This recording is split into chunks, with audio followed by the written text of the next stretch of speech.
Now the book. Now the book. All right, guys, I have several things that I want to start us off with, and then obviously we'll get right to it. You may have seen, or at least I hope you saw, my statement this morning about the outrageous terrorist attack in the West Bank, where a 13-year-old girl, Hallel Ariel, was stabbed to death in her home. We have now confirmed that she is a U.S. citizen. This brutal act of terrorism is simply unconscionable. We offer our heartfelt condolences, of course, to her family and to her friends. I'd also add that we've just now heard that at least 2 Israelis were wounded in another stabbing attack today in Netanya. And, of course, we extend our hopes for a quick and full recovery. Look, as we've said many times, there's just absolutely no justification for terrorism out of respect for the privacy of the families, and particularly the family of Hallel. I'm just not going to have further comment on those attacks. I want to give you an update on the Istanbul attack. The secretary this morning placed a call to Turkish Foreign Minister Cavusoglu to express his deep condolences following Tuesday's terrorist attack on the Ataturk International Airport. He reiterated our steadfast commitment to our partnership with our NATO ally Turkey in the shared fight against terrorism. On to Kabul. The United States condemns today's horrific multi-part attack on Afghan National Police and civilians in Kabul. The first attack targeted new police cadets. A second attack then targeted the brave people who rushed to help the victims of the first attack. This incident during the holy month of Ramadan underscores the extremist complete disregard for human life and the harm that they continue to inflict on the Afghan people. Attacks like these are going to only deepen our support for the people and the government of Afghanistan and their efforts to bring security and stability to their country. On to Cameroon. Also yesterday in Cameroon, Boko Haram carried out terrorist attacks that killed over a dozen civilians. Boko Haram continues to commit vicious attacks against civilians, including children. This organization repeatedly has shown no regard, of course, for human life. We extend our deepest condolences to the families of the latest victims of Boko Haram, and we remain committed to supporting our African partners in their fight against Boko Haram as we continue to work with Cameroon and the other nations of the Lake Chad Basin region to bolster their efforts to end this wanton violence and to restore peace. Travel note, and I think you may have seen our statement about this as well today, but the Secretary will travel to Tbilisi, Georgia on July 6th to meet with the Georgian Prime Minister for bilateral discussions on a range of issues, including U.S. support for Georgia's Euro-Atlantic aspirations and successful elections in October. He'll then co-chair a plenary meeting of the U.S.-Georgia Strategic Partnership Commission and hold meetings with the Georgian president and other leaders of Georgia's opposition parties. He'll then travel to Kyiv, Ukraine on the 7th of July, where he'll meet with President Poroshenko, Prime Minister Groysman, and other Ukrainian leaders to discuss progress on reforms and the implementation of the Minsk agreements, as well as other issues. And then on the 8th of July, he'll accompany President Obama to the summit meeting of the North Atlantic Treaty Organization in Warsaw, Poland. He will meet with his counterparts from NATO ally and partner nations to further efforts to strengthen NATO's security and to project stability to the alliance's east and to the south. Finally, I'd be remiss today if I didn't also recognize that this is the last day for a member of our State Department bullpen, Voice of America journalist Pam Dawkins. Pam, as you all know, is a terrific colleague and a consummate professional, not to mention an all-around really nice person. Which is sometimes a little hard to come by in this business. No offense to anybody else in the room. You've been with us for, what, 2.5 years? And I've worked you then out at least a little bit more than a year that I've been here. And I just want to thank you for the professionalism that you bring to the job every day, for the tough questions that you are unafraid to ask, and to the account that you hold us to, but for your always professional demeanor. You're great to travel with, You're not so easy to face here at the podium, but I respect that about you, and we're going to miss you. And I understand you're going down to St. Augustine, is that right? That's right. I've been there many times as a flirting. If you need restaurant recommendations or anything, just let me know. I think it would be fair if you were going to applaud. I think we should applaud. Yeah, let's applaud.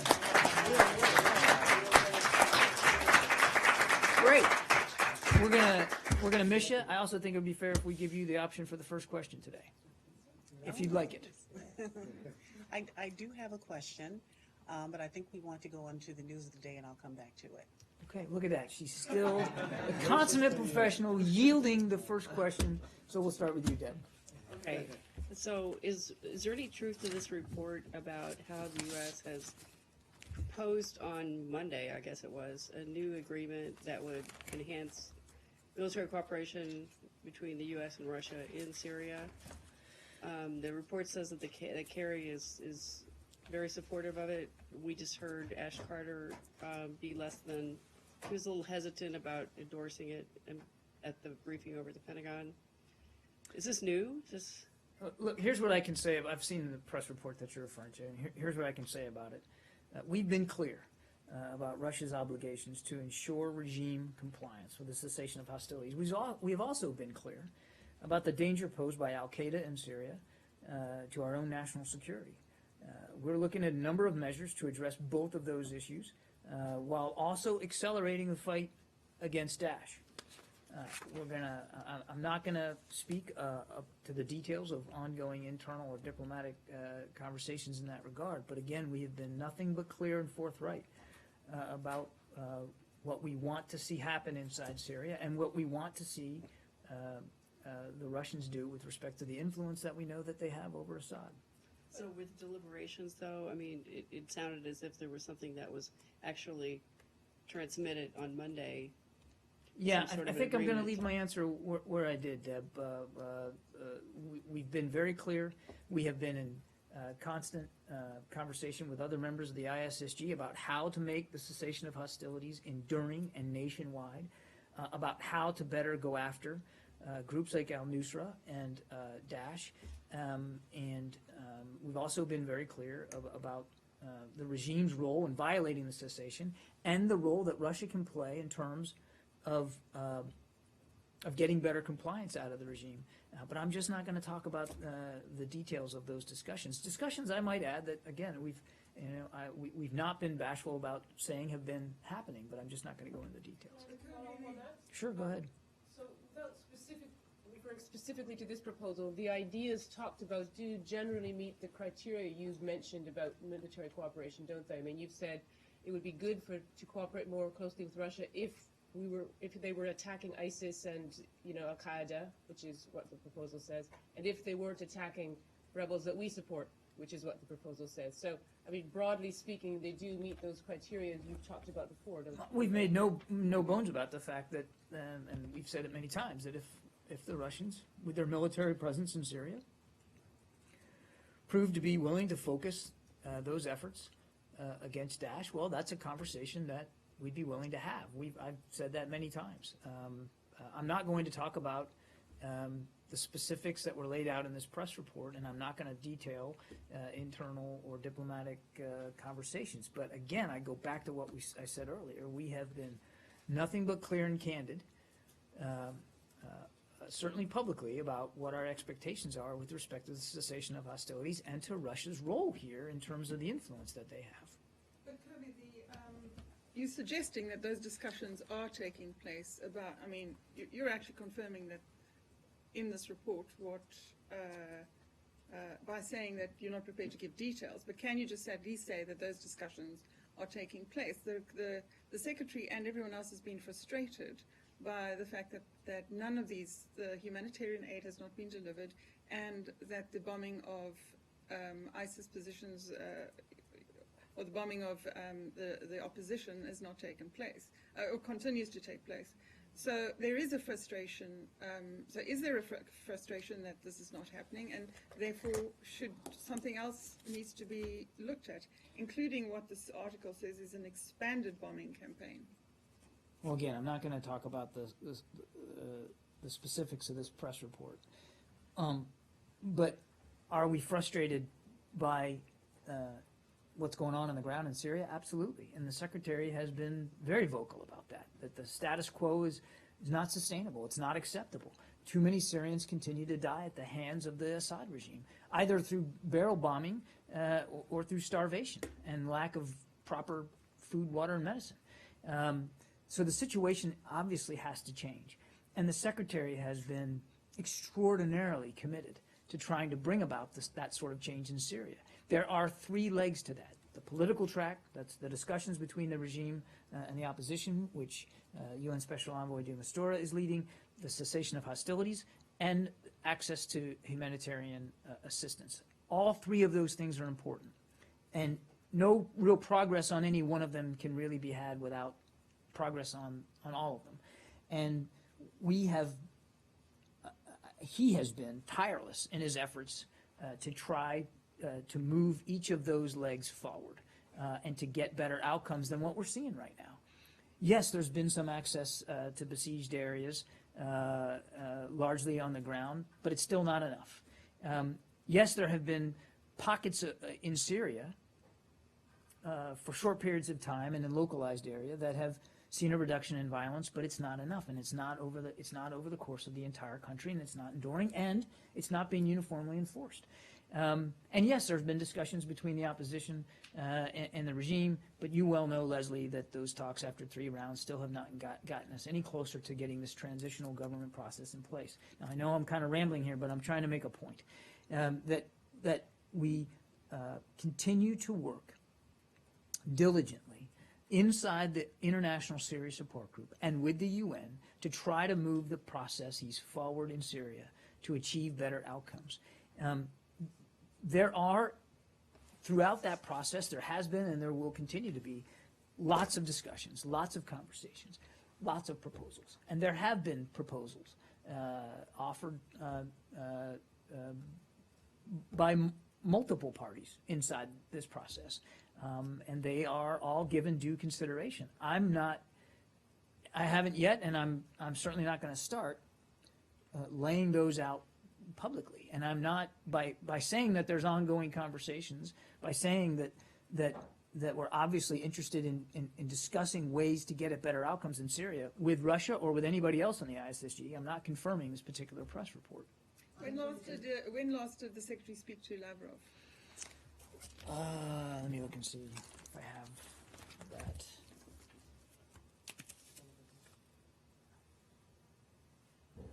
I do not have a recent call in the last week or so with him. Going back to the 23rd of June, I have no recent calls with him. John, I know that you don't want to talk about Let me go to Saeed and then, Sure. is this the same topic? same topic. Yeah. Both of you, okay. Yeah. Go First, ahead. let me add my voice to what you said about Pam. We're going to miss you. So she's a tremendous colleague. I wanted to ask you on the Special Representative de Mistura. Can you share with us any meetings that he may have had today in this building?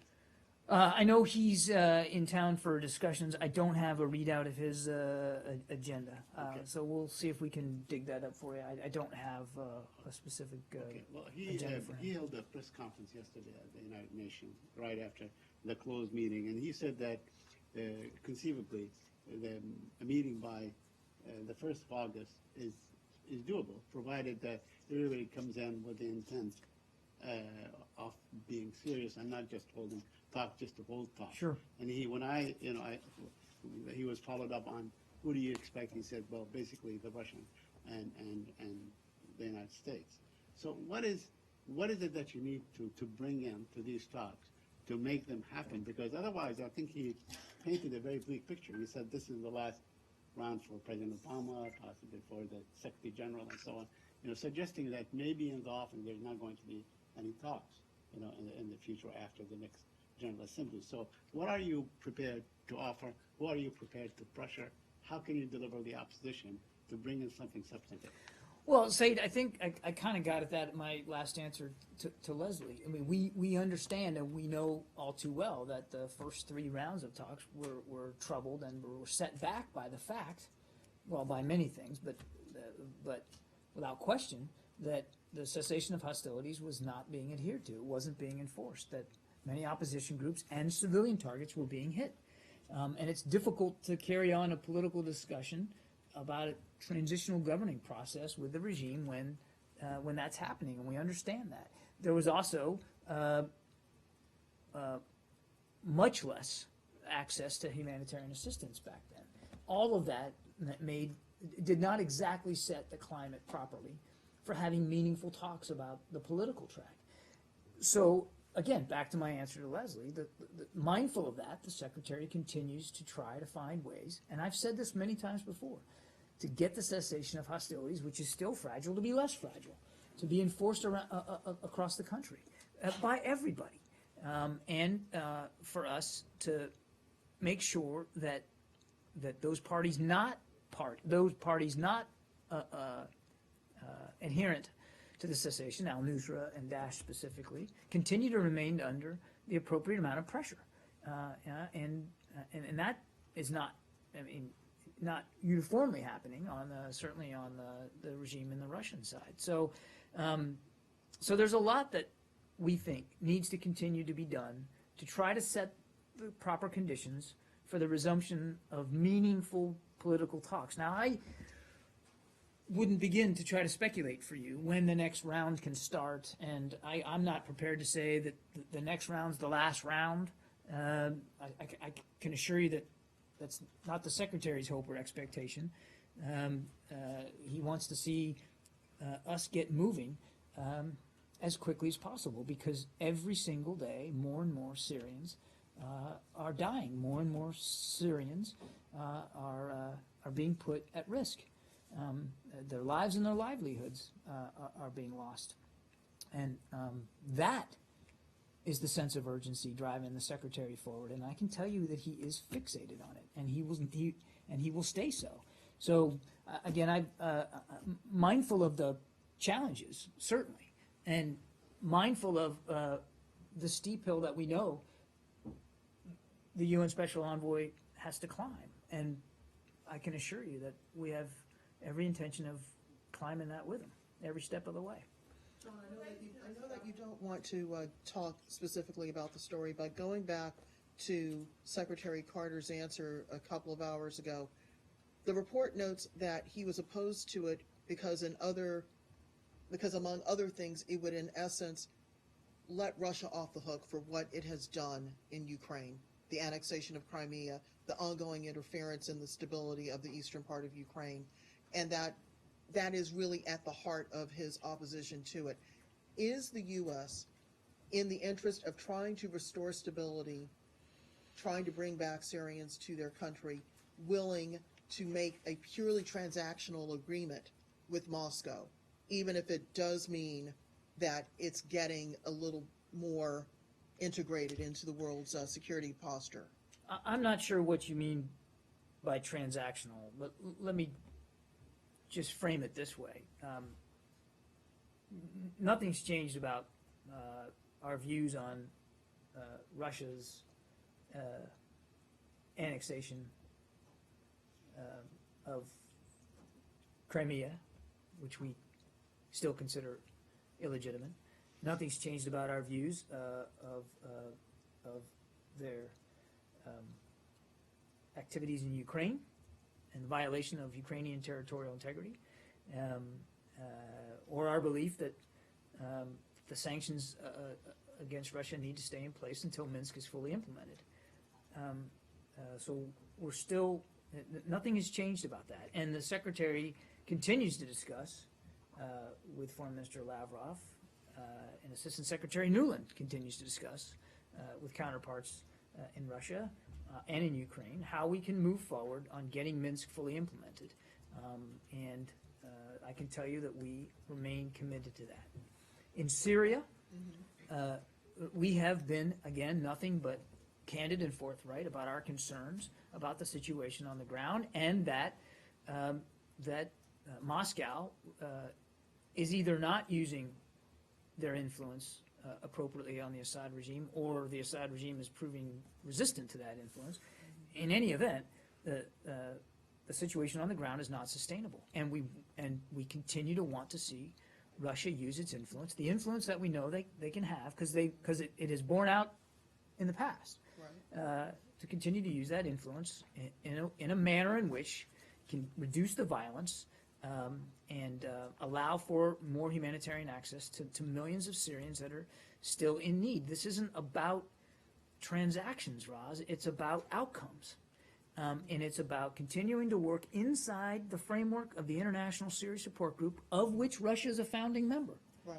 to get to those outcomes. Now, again, I'm not going to speak to this particular press report, and I'm not going to speak to the details of conversations we are or are not having with Russia or any other member of the ISSG, except to say, as I said at the outset, that these are discussions we have had in the past, trying to get better outcomes, and you can darn well expect that Secretary Kerry will continue to have those discussions to move the process forward.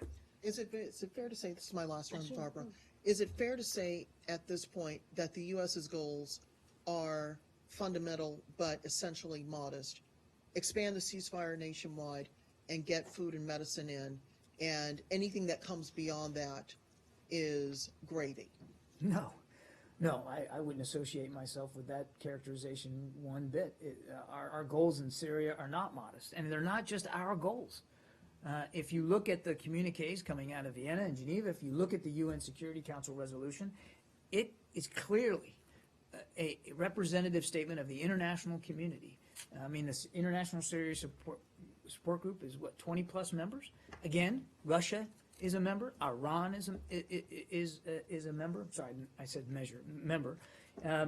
So those statements are clear and they are concise about what the overarching goals in Syria are, and they are not modest goals. Unified, whole, pluralistic Syria that has in place a government that can be responsible for and responsive to the desperate needs of the Syrian people. And we talked a little bit, you asked a question of Ms. Coppage about the refugee situation. And one of the best ways, we believe, to deal with the outflow of Syrian refugees is to make sure that they have a home they can go back to, that they can live in peaceably. So those are not modest goals. Those are serious long-term strategic goals, and the Secretary is committed to that. Now, one of the ways, well, several of the ways you can get to that goal are by getting the violence down. So that means a cessation of hostilities. Right. Which can then open the door to better, more productive political discussions, which have not been able to be successful, in part because innocent people were being killed, and the opposition was being bombed. And I don't want to be remiss in mentioning the humanitarian problem. I mean, I know I keep hitting on it, but it is serious. And while there has been more ground access, it's still not enough. It's still not sustainable. The regime still plays games with it. And that's unconscionable. So those are important goals, but they are not. That's not the end game, Roz. I mean, the end game is clear. We've espoused the communiques, and we've espoused obviously the UN Security Council resolution, which calls for a unified, whole, pluralistic, peaceful Syria, and that is a very strategic goal. Just another quick question on this. Would there be any, or is there a concern in the calculations that a concerted, increased military campaign focused on Jabhat al-Nusra, even though it's not part of the ceasefire, could strengthen Assad, or does that not matter? If a military campaign, If you would have a concerted military campaign focused on Jabhat al-Nusra, What- whether that would strengthen Assad because Jabhat al-Nusra is one of the groups that's most successful against Assad, or is that not a factor here when you discuss these things? Doesn't it matter? rather than engage in a hypothetical, what's a factor here is the cessation of hostilities, which calls for stopping the violence against anybody party to it, and the people not party to it are UN-designated foreign terrorist organizations. And right now, inside Syria, that means al-Nusra, and that means Daesh. And as I said at the outset, we want to see continued concerted pressure being put on them, and obviously that's largely through a military level of effort when we're talking about Syria. They're the same in terms of the kind of military pressure you put on them. Who? The two groups. They are not party to the cessation, and should therefore remain vulnerable to military pressure. So I think that's Yes, how I but the leave it. United States has a campaign against ISIS. It doesn't have a campaign against Jabhat al-Nusra. Against al-Nusra. Yeah. Well, look, I'm not going to get into military issues here, but I mean, I think I've indicated in the past that we have in the past put pressure on Nusra, the United States, not the coalition, and I'm not going to prognosticate about future operations, but they are not party to the cessation, and therefore should consider themselves vulnerable to continued military pressure. And as I said again earlier, that as we've always said, if the Russians want to contribute to the effort in Syria by putting pressure on al-Nusra and only al-Nusra and Daesh and only Daesh, then we deem that helpful, and that's a conversation that we're willing to have. Thus far, it has not been so clear that they've been willing to do that. Yeah. Related question. Turkey and Russia have just had this very public reconciliation after some months of dispute, and they're on opposite sides of the Syrian civil war. Is there concern that this reconciliation will occur more on Russia's terms than on Turkey's terms, that Turkey supports the Syrian opposition, Russia supports Assad, that this reconciliation might strengthen Assad, weaken the opposition to the extent that Turkey's conciliatory towards the Russians, and perhaps with the exception of the Kurds, I guess, who benefit from Russian support? I would let leaders in both countries speak to their relations and prognosticate about whatever improving relations there are, whatever that would mean for the campaign against Daesh. What I would say, though, is Turkey's a NATO ally. Turkey obviously has a long border with Syria.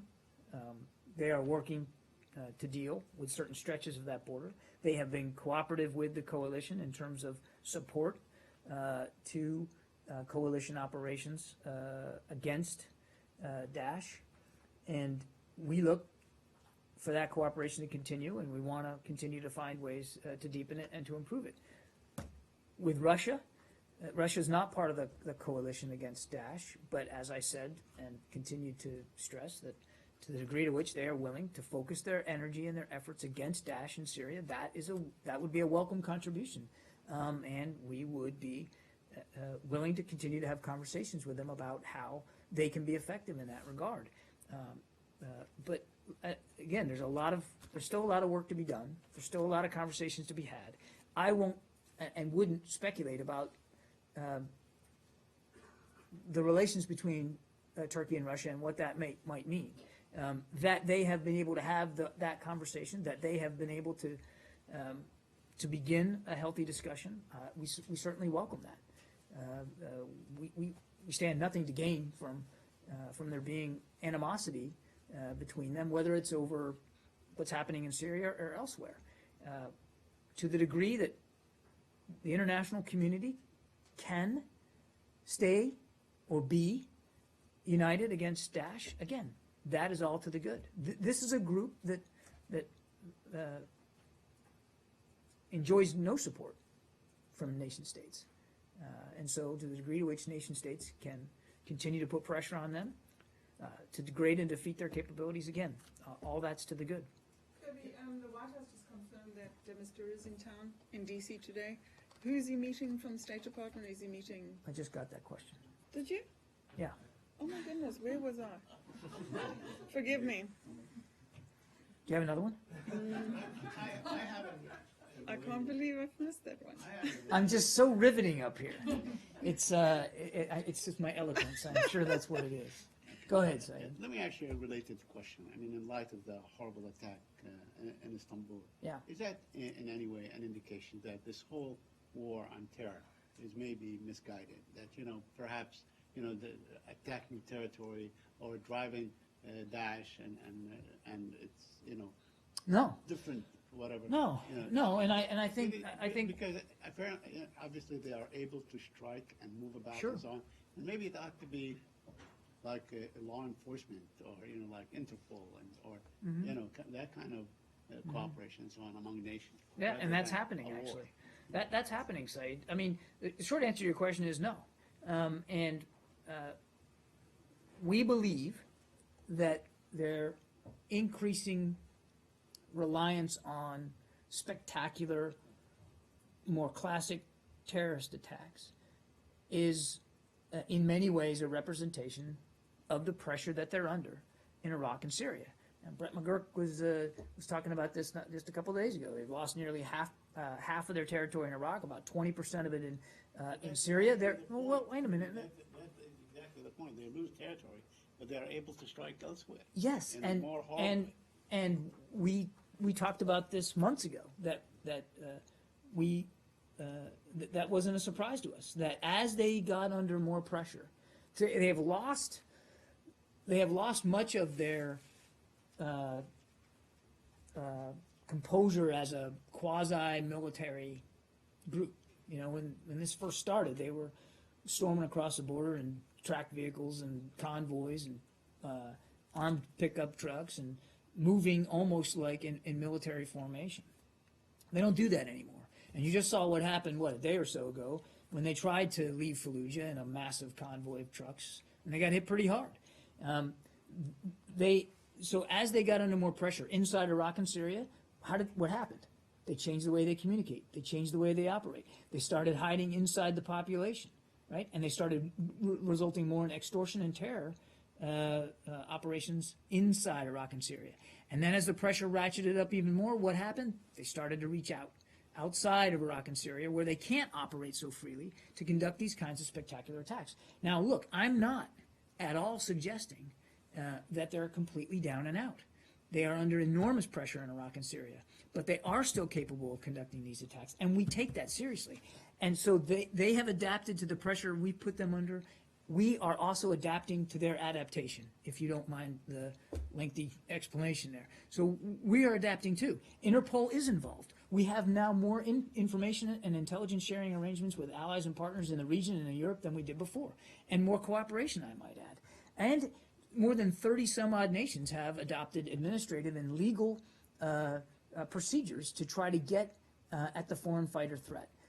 So the international community is adapting to this, and this idea, this notion out there that we're just helpless and standing by while they continue to try to strike Western targets is simply not borne out by the facts. Now, does that mean that there's never going to be another attack? And I can't, again, back to Ataturk Airport, as far as I know, there's been no official claim of responsibility, and while it bears all the hallmarks of Daesh, I'm not in a position to confirm that it was.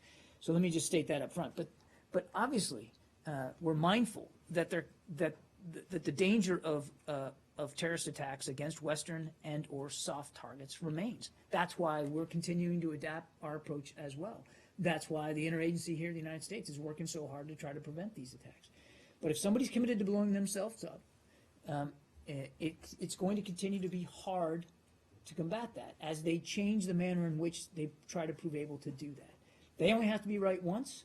We have to be right every single day, 24 hours a day.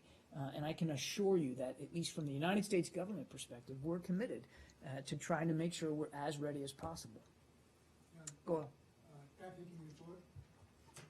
Okay. I know you didn't get to ask a question. I may have to take it, but go ahead and ask. Thank you, sir. Question is, this is a big problem as far as South Asia is concerned, including India, Pakistan, and Bangladesh, Sri Lanka.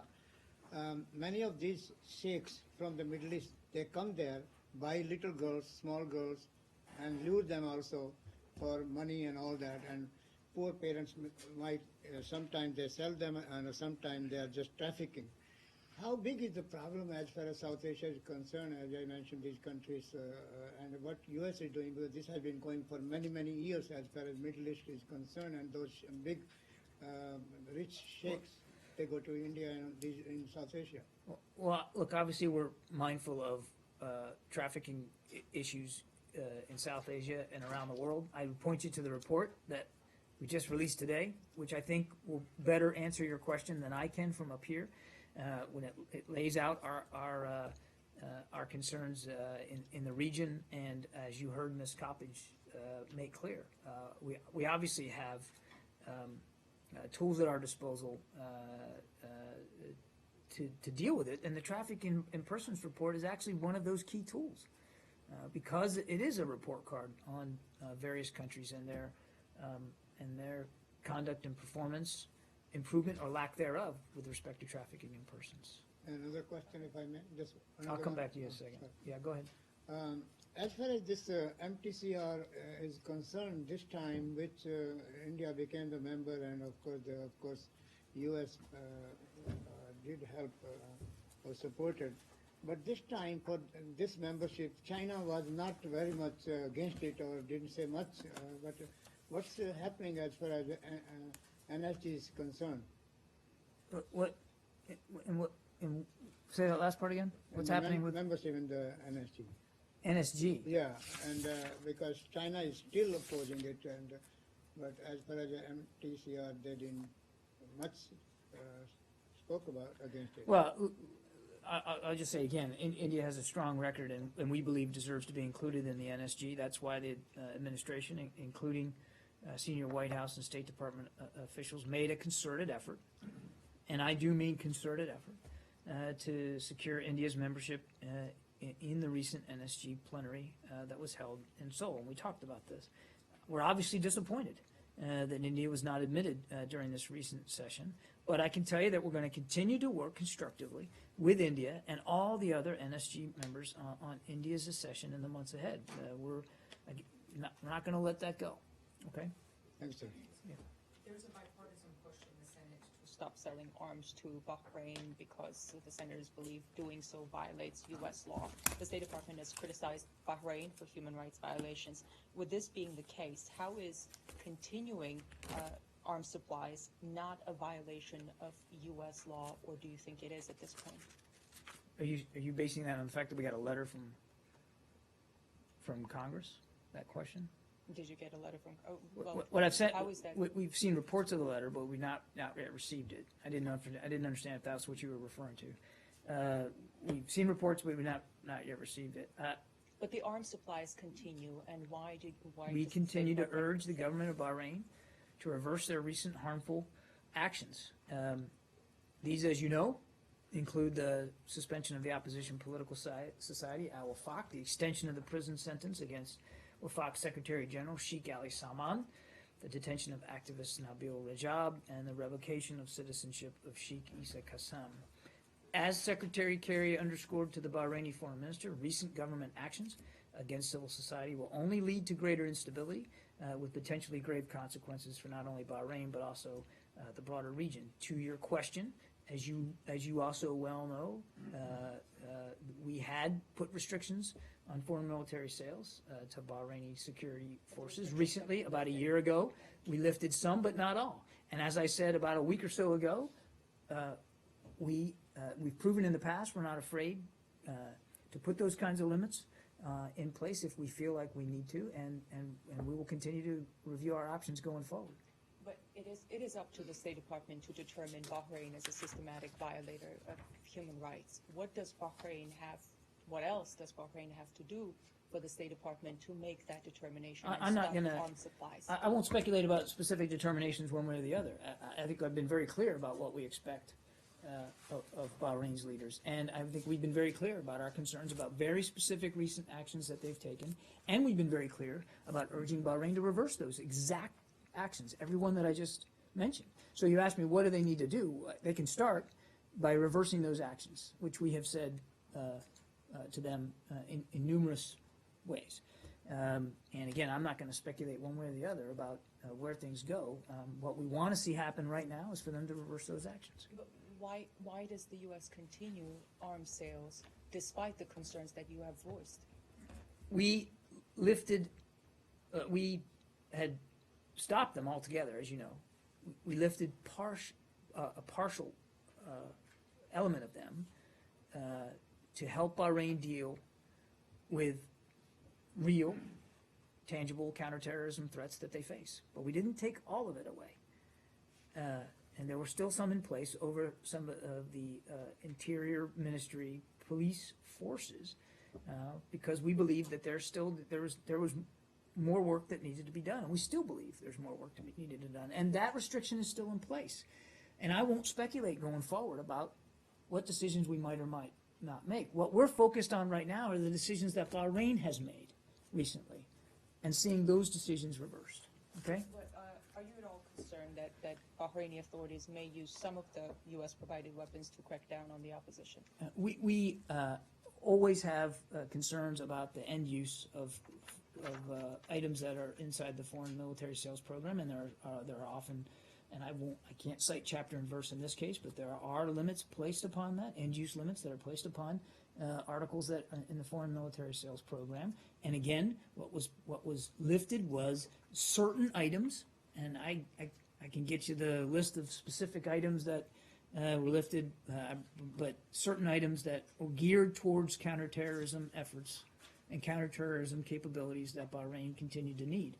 But yes, there's limits, of course, then on that. Just to be clear, at present, you do not think that continuing I'm not arms going. supplies to Bahrain violates U.S. law I at have this answered. point? I've answered your question, and we're going to continue to review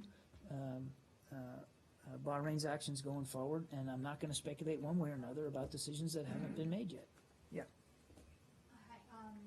Question about Okinawa, and the Japanese prosecutor is charged in U.S. military worker with the rape and murder of the 20 years old in Okinawans. Do you have any comment that?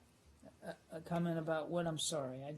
Japanese prosecutor charged U.S. military worker with the rape and murder of the 20 years old women in Okinawa. Oh, okay. So you say who's been charged? I don't actually. I wouldn't from this podium weigh into the specifics of a legal case.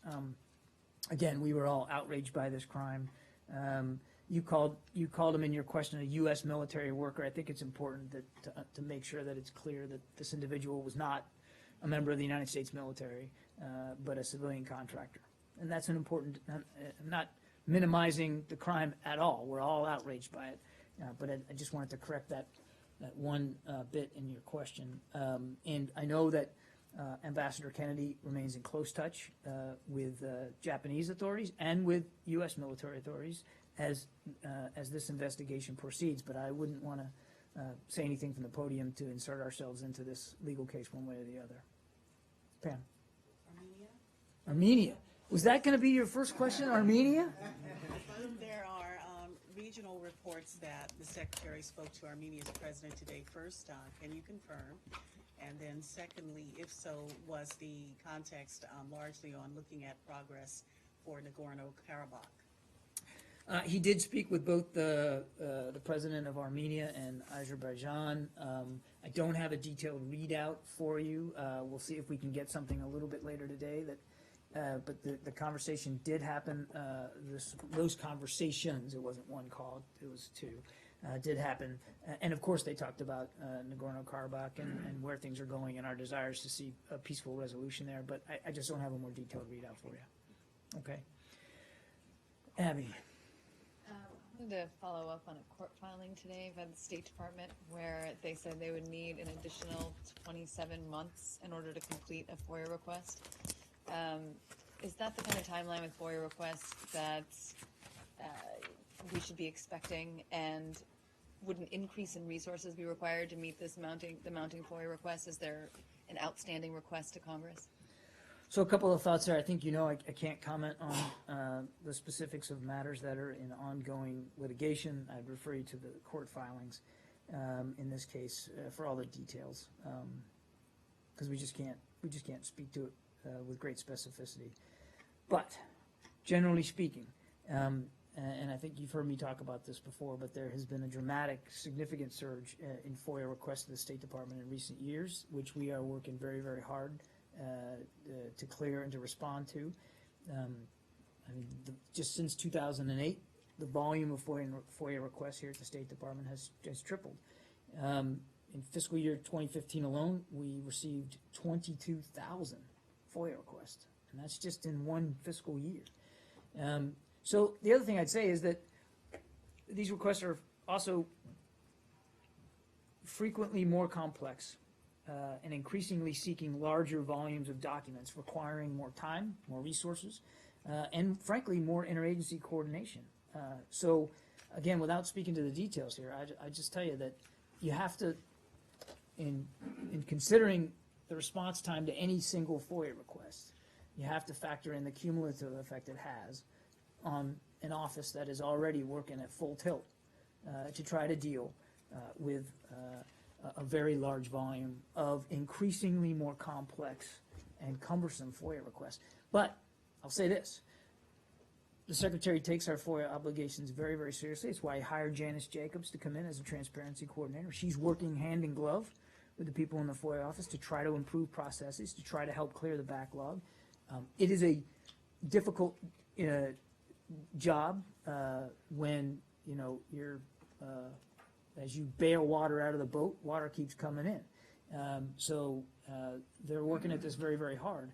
The other thing I would say is that we haven't been bashful in the past about plussing up the resources of the office. I'm not predicting one way or another that we would do that going forward, but we certainly reserve all the rights and responsibilities to do that if we need to. If we need to look at manning and resources again, we'll do that. The Secretary's been clear about that. And if in turn that would lead to a request or a requirement for additional fiscal resources, the Secretary is not afraid to do that either. I'm not predicting that's going to happen. I'm not going to get ahead of budget requests that haven't been made, but I can tell you the Secretary is very focused on trying to deal with these FOIA responsibilities as efficiently and effectively as we can as an institution. Apologize for being late. I just got off a plane. I have a couple, but I'll just let other people go. But I just want to follow up on Abby's. Yeah. Okay. You have a follow-up on FOIA? Yeah. Well, you're maritime now. You're bailing. Does that mean the State Department is sinking? No. So you are going to, you're not going to give the ship, the FOIA ship is not going to go down because you're not able to bail fast enough, is it? No. You intend to fulfill. No, all of Matt, those. I wouldn't read too much into my analogy. I was simply trying to Well, you said that you're bailing articulate water it. out of it. That would imply the boat is sinking. I was trying to articulate it in simple enough terms for you to understand, and Right. maybe I made it. I admit maybe I made it too simple, and I apologize for that. No, of course not. Look, we take it seriously, and we're going to continue to work at this. Is the massive increase you describe in FOIA requests simply because more U.S. citizens are discovering and availing themselves of legitimate means of inquiry, or are you receiving harassment from perhaps political opponents or just nuisance makers who want to overload you? We don't consider the Freedom of Information Act a tool by people harassing us or political opponents. It's legitimate, and we take it seriously. I couldn't begin to try to articulate why the increase, or what's the motivation behind that. You'd have to ask each requester. We don't really bother ourselves with trying to figure out the motivation. A legitimate. Asking on 2 or 3 themes, or is it across the board? 22,000 in last year alone. Right, but if I 11,000 of them are well, about we the don't. former Secretary's We don't. emails. We don't talk about the specifics of FOIA requests, so I'm not going to get into chapter and verse in terms of what they're about. But 22,000 is a lot, and there's a lot. Obviously, various issues that we get FOIA requests for, but it's the law. We believe not only in, obviously we have to obey the law, but we believe in the soundness of it, and that it's healthy for the American people, whether it's private citizens or journalists alike, to use the Freedom of Information Act to procure information from the federal government. And the Secretary's committed to our responsibilities on that. Now, why people do it or why the increase, again, we don't bother ourselves with trying to do the forensics on that. We wouldn't anyway, even if there wasn't a significant increase and surge here. But in particular, because there is, there's more than enough work to go around just trying to get these things out the door. And that's where our focus is on. What they're asking about.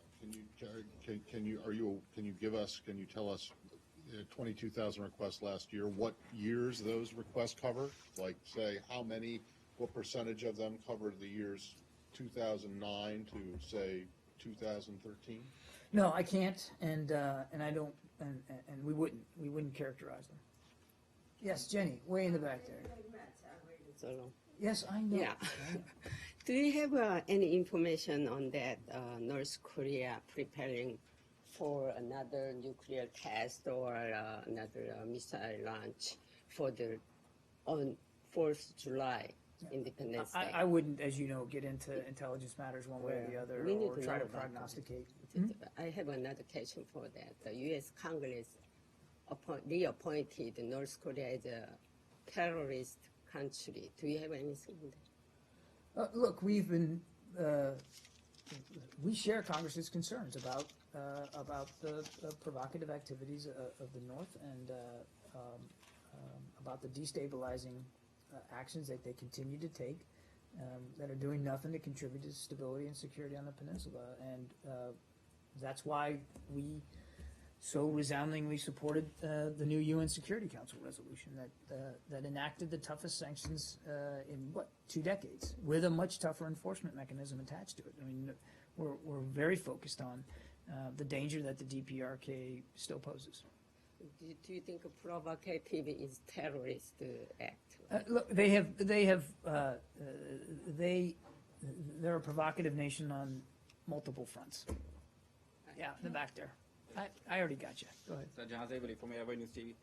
Sir, there's a hot debate in Pakistan right now about the allocation of funds like $3 million to a madrasa called Darul Uloom Haqqaniya by the KPK government.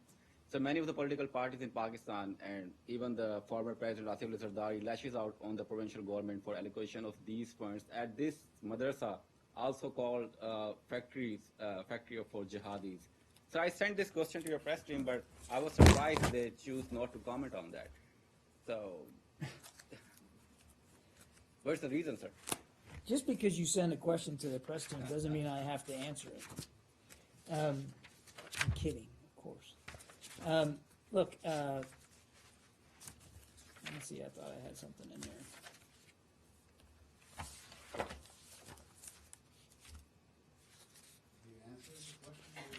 I don't know.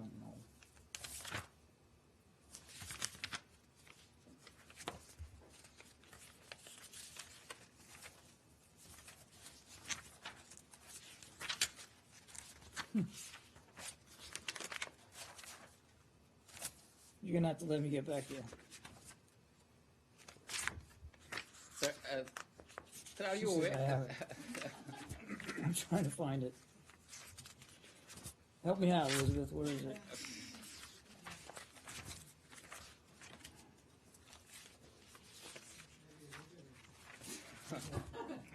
I'm still looking. I don't know.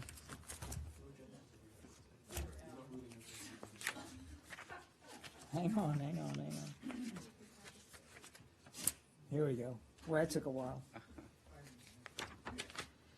We're aware of press reports stating that the KP government proposed a $3 million budget allocation to the Darul Uloom Haqqaniya Seminary. I would refer you to the KP government or the government of Pakistan with any questions concerning this funding. Sir, are you aware that this is the same madrasa, the religious school, which was funded by the U.S. government and CIA in the early 80s to oust the Soviet occupiers from Afghanistan? I'm going to let my statement stand. Sir, I have one more. Abby. Sir, can I complete my question? One more. Sir, the Pakistani foreign advisor, Sartaj Aziz, has said that there are some tensions in the relations between the United States and Pakistan. And one of the reasons is the U.S. concerns on the CPEC, the Pak-China Economic Corridor. So what are those concerns? Say that last part again. Says CPEC, the China-Pakistan Economic Corridor. The Sartaj Aziz has said that United States has expressed concerns on the CPEC project. So I'm what are not those going to. concerns? I'm simply not going to detail diplomatic conversations that we have. Look, there are enormous challenges in the region. We continue to work with Pakistan to try to address those challenges. I don't have anything more additional for you. Abby? Do you have any reaction to the swearing in of the new president of the Philippines today, who's made comments saying that under his leadership, the country will not be beholden to the U.S., and that he wishes to expand ties with Beijing. Look, I've seen the comments. We look forward to working closely with his administration going forward. The Philippines is an ally and a partner in the region. We have no expectation that that's going to change. And look, as a sovereign nation, they have every right to seek bilateral relations that they believe are appropriate to their situation, whether it's security related, economic related, or politically so. We have a relationship, bilateral relationship with China. Do we agree on everything? Nope. But we cooperate on many things, climate change being one of them. So again, we look forward to continuing to work with the Philippines going forward, and again, we leave it to them to decide what bilateral relations they might pursue. But to the degree there is